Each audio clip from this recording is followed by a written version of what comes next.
All right, we're back and we're from Jeffrey's point of view. It's not your fault. That was what Jessica had said to me, and that was what I kept repeating in my head. The only other person to ever tell me that was Michael. It was just before he died. I have a hard time believing it, but his words still make me feel a little better. I need his words and Jessica's, 'cause I know Mom and Dad blame me. They sure don't love me. Why else are they so silent? They don't speak to me, rarely, and they never speak to each other. Dad has started going to work again, but Mom mopes around the house. She hasn't been out of her pajamas since Michael's funeral. Christmas was tough again this year. It was our second time without Michael, not that we celebrated either time. Dad got us a tree this year, though. It showed up one day in our living room. I put a few decorations on it. Mom pretended it wasn't there. All right, and now we're going to the month February. Back to Peter's point of view. I ran into the classroom. Does everybody have their stuff? I yelled. Mr. T looked up from his desk. Calm down, Peter, he said. Does everyone have their stuff? I said again, still excited. Calm down, Mr. T said again. Take a deep breath. I took a deep breath.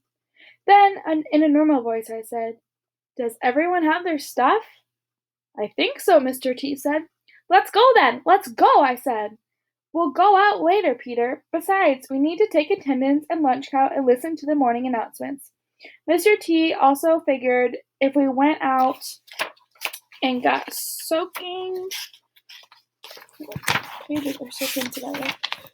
wet first thing, we'd be miserable for the rest of the day.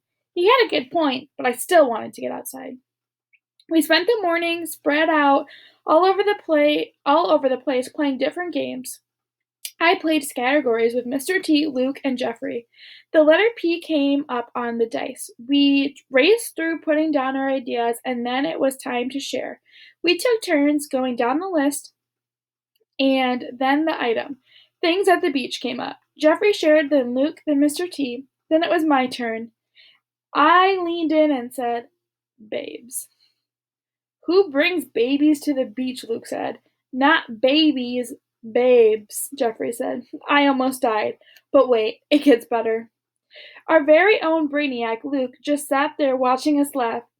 Then he said, What do you mean? Can you believe that? He didn't know babes. I freaked. Holy smokes, I said. What rock are you living under? Mr. T jumped in at that point. Easy, Peter, Mr. T said. Lots of girls don't appreciate that term. It sounds as if you don't respect them, and part of being a man is knowing how to respect women. Ooh, Luke said. Girls. His light bulb had suddenly turned on. Mr. T looked at me and smiled, shaking his head. Mr. T's the best, I thought. That was the last time I got to hang out with him. Uh-oh. That's not a good sign. All right, we have a little bit from Luke here. Luke. Peter thought he was so smart all of a sudden. He won a homework pass off a lucky guess, and he confused me in categories. Big deal. I resolved, $word, to get him. Uh-oh. Sounds like we have a lot of people after each other. So we'll find out what happens next time.